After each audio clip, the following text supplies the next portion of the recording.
This is the Weather Lounge here at WeatherWorks. Hello, everyone, and welcome back to the Weather Lounge. I'm your host, meteorologist Brad Miller, and I would like to thank you for taking time out of your busy day to listen to our podcast. WeatherWorks is a private forecasting company, and we are based here in Hackettstown, New Jersey. And joining me, as always, here in the Weather Lounge is my co-host, meteorologist Mike Mahalik. Hello there, Mike. Hey, how you doing, Brad? Hey, it's May, Mike. Summertime's upon us. We're playing golf. Baseball's in full swing. It's nice. I love having, to watch the games every time I come home at night. Yeah. And, it's just nice to sit and, and the fans in the stadium now. It's nice. Yeah. That's always a plus to see things at least starting to get back to normal here. Yeah, a little bit. But hey, Brad, we also have another guest on our program, and he's been, here from time to time, and that's our good friend Mike Priante. Mike, what's going on? Oh, hey, I'm back, guys. How long time no talk. It's been a few years? Mike, we invite you to every podcast, and somehow the invitation just gets lost in the mail, I think. I think that so. could be, maybe that's just a is that a sign? Are you guys trying to tell me something? I mean, No. Don't you know that everyone with Mike Priante on it does better? Yeah, it's true. And not only that, Mike Priante. I don't know if that's a true Mike fact. Priante is an integral part of this podcast because I'm sure the analytics show that, Brad. I'm sure the analytics show that these are the best podcasts with me on it. But guys, I'm excited for this one because something we haven't talked about, maybe briefly in one podcast, but I don't know, weather and insects. I mean, I don't know if anybody out there is a fan of insects. Some of the creepy crawlies, spiders and all of that. I don't know, Mike. Are you a fan? It really doesn't bother me all that much, but I know my wife is certainly gets bit by mosquitoes a lot, and I know my daughter cannot stand bees just because she's just scared getting stung. It doesn't really bother me all that much at all. I just kind of go around, unless I get into some wasps or hornets. Then those guys are kind of mean. Well, a quick story here before we go to break real quick. I haven't been stung by a bee in probably 20, 25 years. Last year, twice in one day, once on the eye, once on the shoulder. On the eye? Now, I was trying to put up an umbrella in the backyard, and I guess there was a little hornet's nest that they were trying to build, and one got really mad and went right at my face and got me right in the eyelid. And then not more than 10 seconds later, another one got me through the shirt on the shoulder. So it's I went so long without even having any issues with the bee to 2 stings within 10 seconds in the same day. It's crazy. I'm sorry, Brad. That's horrible. Well, I got to say that, the worst time that I've gone was when I was in my landscaping days, and I got, I hit a ground bee nest, and I got it about 7 or 8 times from them. And the one really bothered me because I thought it was in the clear, and then it must have been in my shirt. So I was all happy I got away, and then, nope, one more got me. Man. I tell you, I've had my run-in with them a bit too much. I'll tell you one other thing with bees too is you got to be really careful. Actually, it's a serious thing. If you're outside, maybe enjoying an adult beverage, they can sometimes get into your can of that adult beverage, and you got to be real careful sometimes because you don't want to take the chance of swallowing. I've heard it happen before, not to me, but you got to be careful. Okay, I believe you. I mean. Yeah, I'm just saying. I've seen them crawl out of the can before, and I say, well, what if I was going to take a drink, and that bee would have got me? Yeah, it could go bad. But we're getting a little sidetracked here, Brad. I know. So let's. All right. Well, the reason why we got Mike again today is because we want a roundtable discussion, and we've done this before with weather and movies. That was a fun podcast, and we did a weather terms podcast. So this one can kind of open the floor to everyone. We'll talk about weather and how insects impact or how they are impacted by the weather and things like that. So it should be fun. Yeah, I'd say so. And I think with that, we'll take a quick break, right, Mike? Yeah, let's go to break, guys, and we'll be back in just a little bit. Have you ever needed weather data for a snow removal contract? How about a slip and fall incident? Searching for the information online may sound simple enough, however, it can be tedious and difficult. Good news! Our data and stats team can simplify the process. We'll find any weather information from daily rainfall and snowfall totals to hourly temperatures and seasonal averages. On the legal side, our forensic department routinely produces certified reports by meteorologists, assessing the weather conditions on and around accident dates. So don't waste your valuable time. Give WeatherWorks a call today at 908-850-8600 or email us at data@weatherworksinc.com. Remember, when you think weather, think WeatherWorks.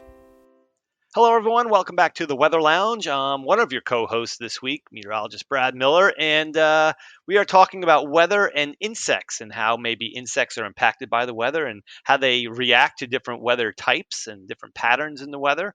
And I'm going to first start with Mike Mahalik here. And Mike, cicadas, it's the big story coming out. And this is the 17th year, isn't it? Yes, it is. And yeah, they come out every 17 years, these cicadas. And for those that don't know really what cicadas are, they're like these 2-inch long flying bugs. They have like real beady red eyes, and they also make a very loud buzzing noise. And when I'm saying loud, I mean like fire alarm level loud. I'm sure you've heard them in the trees before. If you look up on YouTube or something like that, you could probably find cicada buzz or something. Like, just search that up and you'll probably find it. But yeah, Brad, this is the 17th year, and this is for brood 10, which is what we're getting into now. So there's a bunch of different broods. I did some research on this. There's a bunch of different broods that come out in different areas of the country at different times. Most are in 13 to 17 years cycles. Now, with brood 10, they cover a lot of area for east of the Mississippi, eastward towards the northeast and parts of the south too. But the biggest hotspots are mostly in Maryland, northern Delaware, southern New Jersey, and eastern PA. There's also some in southwest Ohio and eastern Tennessee that have large concentrations, and also Indiana. So there's a bunch of states that do have concentrations of these guys, and they can be quite annoying, I would say. Now, one thing I wanted to say, Brad, you're a golf guy. And these were certainly prevalent back in 2004 in the Memorial Tournament in Ohio. I was just going to say, I mean, I don't recall 2004, but I mean, it's hard to believe it's been 17 years because it always seems like you hear about cicadas. But yeah, I guess the last big swarm, I guess, if you will, was 2004. So if you go back, if you like search YouTube for the Memorial Tournament in 2004, you'll probably find some stuff with Ernie Els and that's Tiger in Ohio Woods. too. Yeah. So in the background of all these shots, you hear this like incredible like droning and buzzing. That's the cicadas.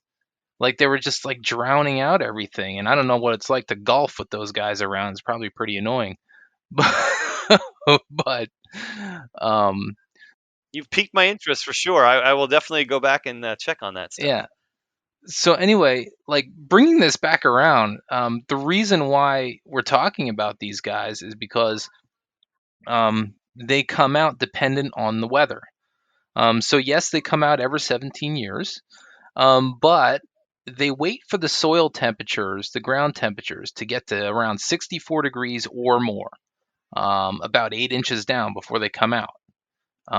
So that being said, it largely depends on the weather. During the spring months here, we've been rather on the warm side. It did cool down a little. Up and down. We have some cold spells, but some mild spells too. But right now, the ground temperatures are still kind of in the 50s here, so we're safe for the time being. But but by Memorial Day, we may not be safe, is what you're saying? Yeah, as we get longer into May, into mid to late May. That's when they're probably going to start popping here, as we'll get those ground temperatures higher. So that's what we're looking at with these guys. They come out, they do their mating, they lay some eggs, and then they die off. The whole process takes about 6 weeks or so. And then the next brood comes out in 2038, right? Yeah, it's going to be a long time from now. I don't know, Mike. Have you seen these guys around before? I've seen them around. Yeah. Actually, it was the last time, right? You said 2013. Was that it? Or 2014? Yeah, that was 2004. Well, 2004 was this brood 10. Okay. I got you. Okay. 2013 was a different brood. I don't know what the I Roman see. numeral is on that guy. Because there was one year in the summer out here when, and it might have been that different brood, because I remember one time going outside and it was like that droning sound that you could hear, like kind of like screeching in the distance, kind of like echoing, and it's almost like it almost sounded so surreal when you go out there. Like it's almost like things are surrounding you, and there's like, it was just kind of surreal to say the least. Right. And yeah, I mean, what's interesting too is that the good thing is that they're pretty much harmless. They won't hurt you. I know they look ugly, they're kind of scary looking, but if they land on you, they don't sting. They're not poisonous, nothing like that. They typically don't affect the crops. The biblical, like, locust plague and stuff like that, that's different. Locusts are different, and they eat crops and things like that. Cicadas are kind of like, I don't know, a nicer cousin or something you want to call it. And the only reason they come out in these swarms is because they have no other defenses. They don't sting. They don't have anything like that. So in order to continue themselves going on, they have to come out in large numbers. Some get sacrificed so others can make it, correct? That's it. Jeez. Yeah. And then, that's what we're expecting here. So, hey, mid-May into early June, probably going to have a lot of noise if you live in any of these regions of the country that we talked about earlier. Right, as soon as those soil temperatures get up. And just a quick note, before we do before we do all of our podcasts, we do have a little bit of a rundown to where we know what we're all going to talk about. And why are you giving away our trade secrets, Brad? I was just going to say, the one line that you wrote here though is like, they won't hurt you, they're just ugly. I love that. Well, they are. I mean, look them up on the internet. They got these red eyes, and they're just big and nasty looking. They look like, something that would really give you a problem, but it's really not. A lot of insects are ugly looking, though, so that's kind of like a stretch there, Mike. Well, that's true. There's not too many pretty insects. I mean, what would you? Butterflies are pretty. That's what I was gonna say. Butterflies. Maybe a butterfly. Maybe a woolly bear caterpillar. Oh boy. Hey, we're gonna talk about that one last time. Don't make fun of that woolly bear. So, all right, let's move on here. Let's good idea. Let's go on to something else that we're more accustomed to in the summertime, and everyone knows the sound of the old cricket at night. And it's like a rite of passage to summer when you start hearing the crickets, and the nights are getting warmer, and you can sit outside, and they're really great to sleep to. Obviously, I think the two things in the summertime that I love to fall asleep to are either rain or a thunderstorm, and crickets, of course. So it's something that just goes hand in hand, I think, as we get into summer. But there's not really even a wives' tale. There's a actual equation to how crickets react to the weather. And of course, the warmer it gets, the more chirps that they create as they're chirping along at night. And there's actually a formula. It's known as Dolbear's Law. Okay. Now, mind you, if it's like 50, 52 degrees, the crickets are kind of, you get like a coolish summer night. The crickets are a little more, sedated. They're not very active. But, on some of those hot, humid nights where temperature may not get below 65 degrees here in the Northeast or something, they're going, a mile a minute, and you hear like crickets everywhere. So it kind of makes sense that the warmer it is at night, the more chirps that they have. So to figure out, and you can actually figure out the temperature, believe it or not. Now, it's not that hard. You don't even need a paper and pencil. Basically, what you do is you take the number of chirps in 14 seconds. Okay, so let's say you hear 15 chirps in 14 seconds, which isn't bad. A little more than one per second. Or in this example, let's say 32 chirps, okay, in 14 seconds. They're really going. You add 40 to that, and then you get the temperature. So if you get 32 chirps, chips plus the 40, I can go for some chips. Plus the 40 is standard. It's 72 degrees out. So it's kind of a neat way to convert, the chirpiness to the actual temperature outside. So I guess once we get into, more of the crickets are more active here in the next few weeks, we'll have to try out that Dolbear's law. But it tends to make sense because the warmer it is, the more chirps you get. But why do crickets chirp though? I mean, it can't just be because of the temperature, right? It has to be some other. Well, there's a chemical reaction within their body that allows them to chirp more rapidly as the temperature rises. So it's not really. I think it's just their nature. I think it's just what they do. It's like us breathing. It's just a reaction. Yeah, it's just like us breathing. It's crickets chirp. Crickets breathe, obviously too, but they just constantly are chirping. But once it gets too cold, they're not active at all, and they won't chirp at all. And maybe you hear one or two chirps if it's like 40-something degrees out because it's cold. But they're just more sedated then. But it's it's kind of a neat thing that happens during the summer. Yeah, I don't, it's interesting about why they would actually chirp. Now, we're meteorologists here. We're talking about weather mostly and how they affect insects. So if you want to know why they chirp, I will go seek out an entomologist. Yeah, there you go. So we're trying to relate the weather here too. So Mike over there, let's search out an entomologist and we can find out why they actually chirp. We can get an entomologist on the show, right? Maybe we'll do some research. You know what? And we can talk about woolly bears and crickets. I don't know a whole lot of entomologists, as in zero, but if we find one, we could certainly have them on, and that would be an interesting aspect. Or someone that's listening is an entomologist. They want to comment and get back to us. I like it. Absolutely. They'll probably call us out on some wrong things, maybe, but I think we have it just about right. So, Mike, moving from crickets, we want to talk about fireflies or lightning bugs, as I like to call them. Lightning? You say lightning blubs? Yeah, bugs. I don't know. Blugs. I need more coffee. I'm sorry. Go get some coffee, Mike, and I'll talk about That's a good idea. lightning bugs. Let's move on. Okay. Alrighty. So, we've all seen these bugs at night. They glow, and it's a chemical reaction. Again, we're not entomologists, so don't ask me why that happens or how it happens. But they like to emit the light, that whole thing is based on communication. So it's not just the thing they do; it's also for them to communicate, to attract mates.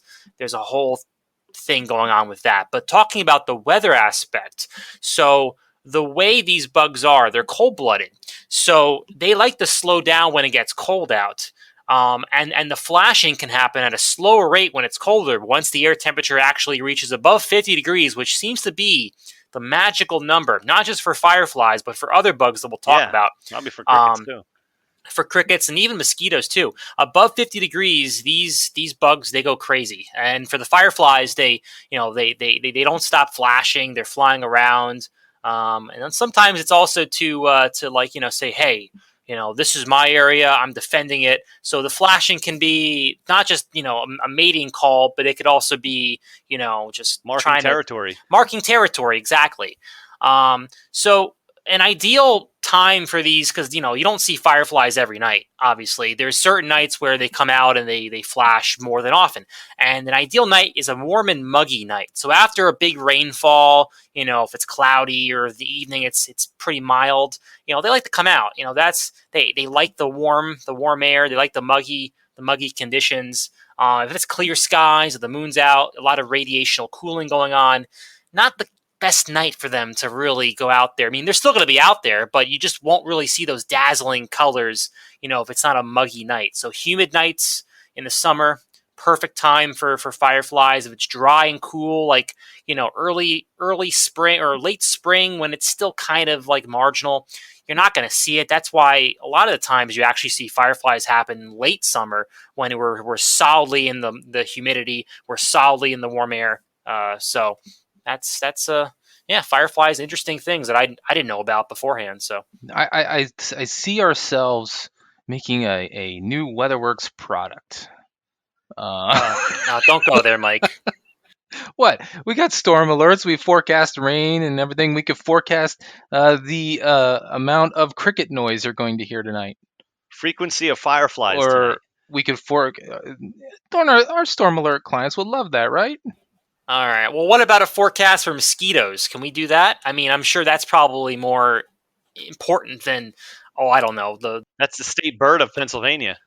Isn't that what every state says?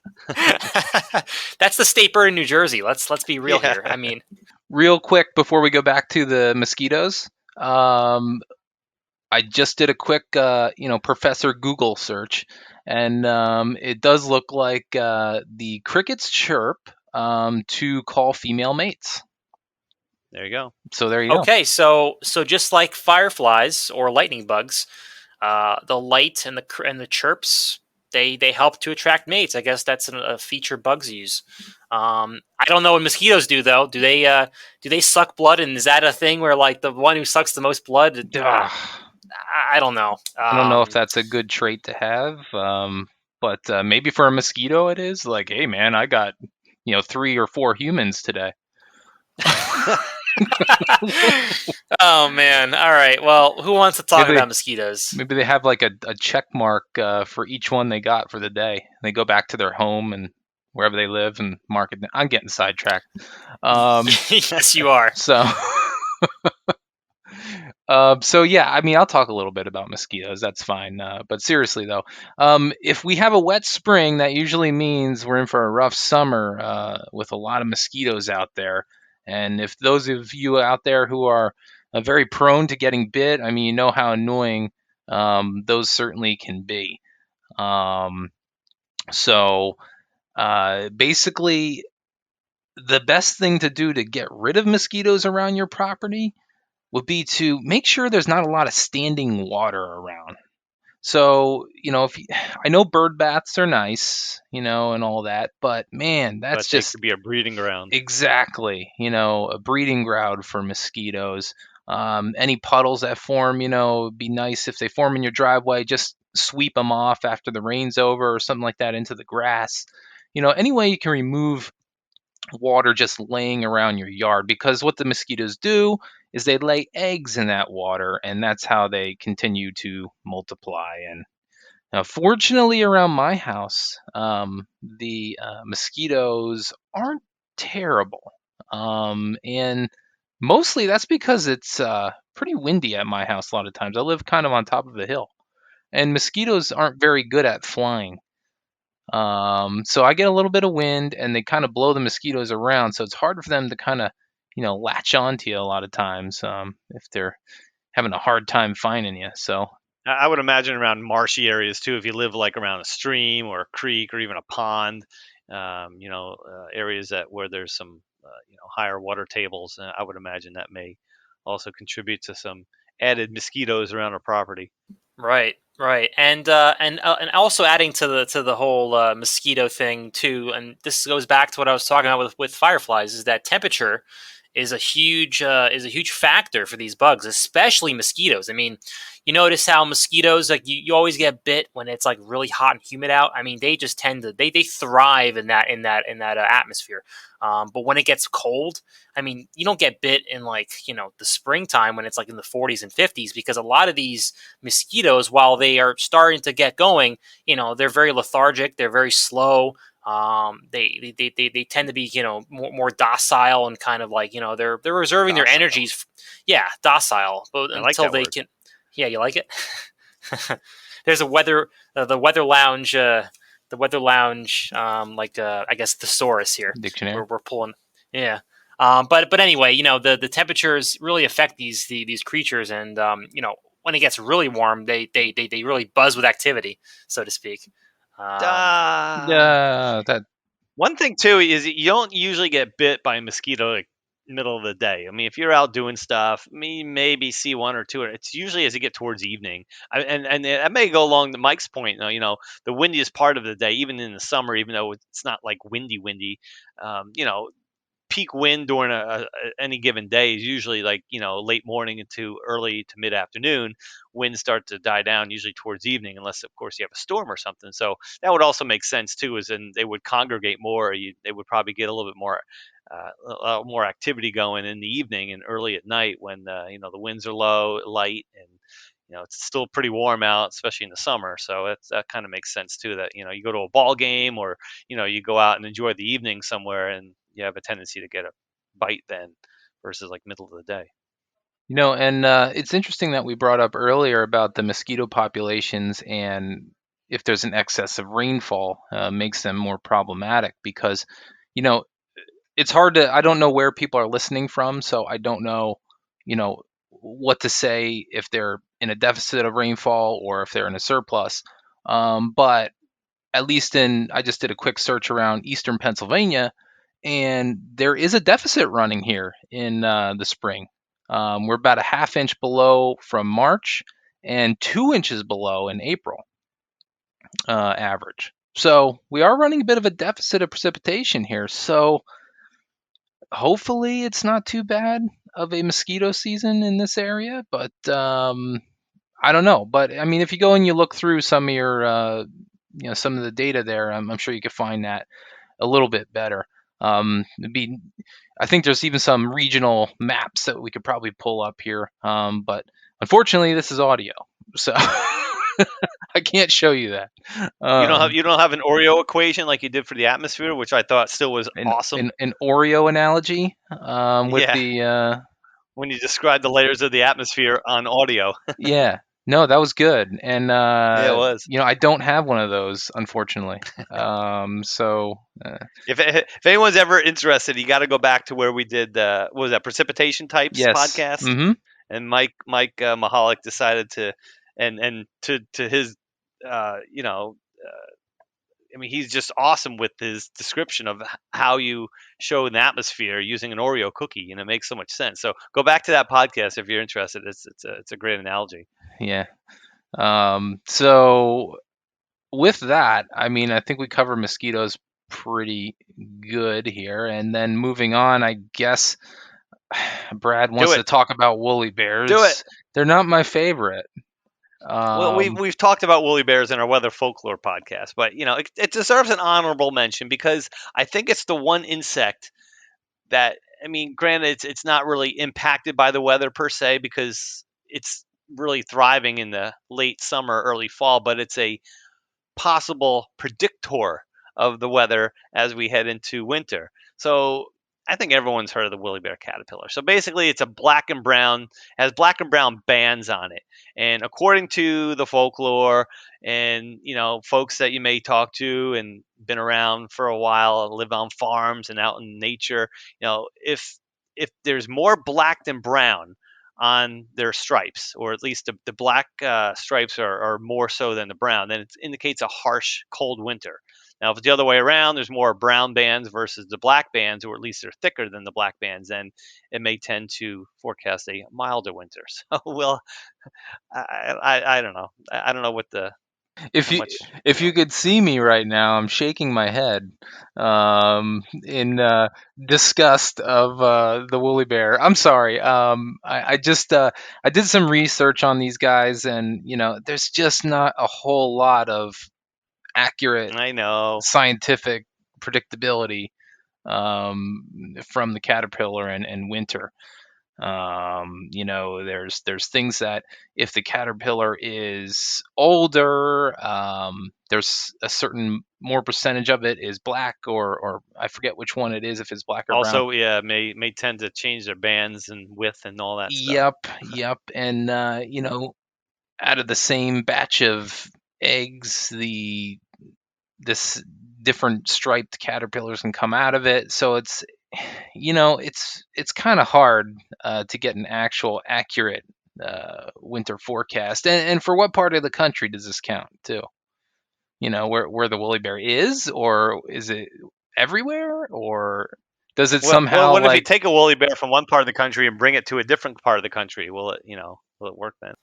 And I mean, I don't want to go down a rabbit hole, but it brings also up the same thing about like the groundhog and you're forecasting for where, but that's that's getting ahead of ourselves. That's you guys can listen to our folklore podcast. And you can find that out for yourself. So fine, I'll stick to my crickets and Dolbear's law and predict the temperature from the chirps. See, now I like that a little bit better. That's a little bit more based in actual correlation to the temperature. So I like that a lot better for sure.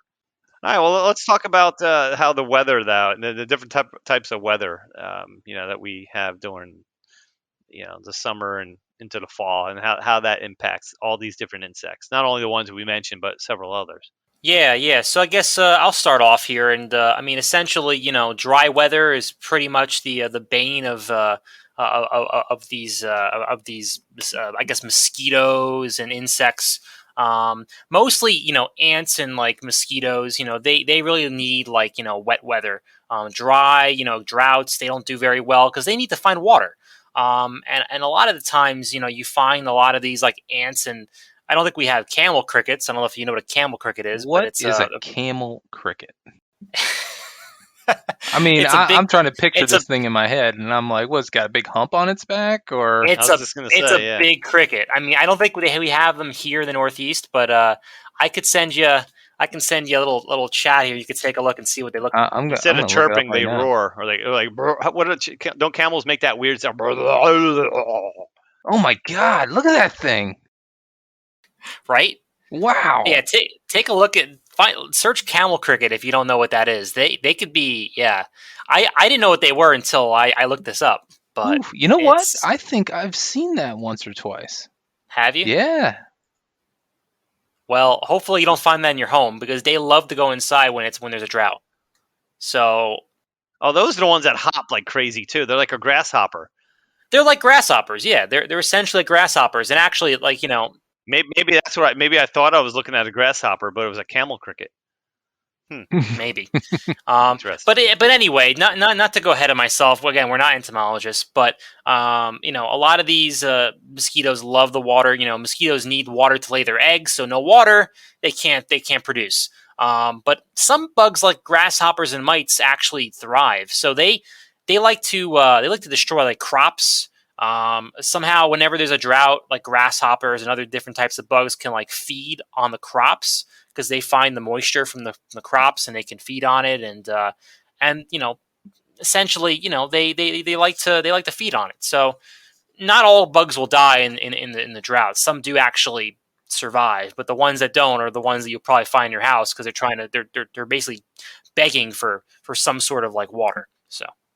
I'll tell you one thing that I lived down south for a long time, and I've seen it before, but not to the point where you can see it on TV a lot and you see it on social media. But anytime there's a flood and where fire ants are prevalent, they will actually bind themselves together and almost make themselves a quote fire ant boat so they could all survive, or at least some, or most of them survive. Some are probably sacrificed, but they somehow get themselves all together and they ride out whatever flood or maybe after a heavy storm, and they'll somehow survive through that because they all just make themselves all together. I don't know if you've ever seen that before, but I've seen it. I've seen it before. Yeah. Yeah, it's the only one I know of that does that is the fire ants, and let me tell you, I've been bitten by a fire ant before down south, and they hurt.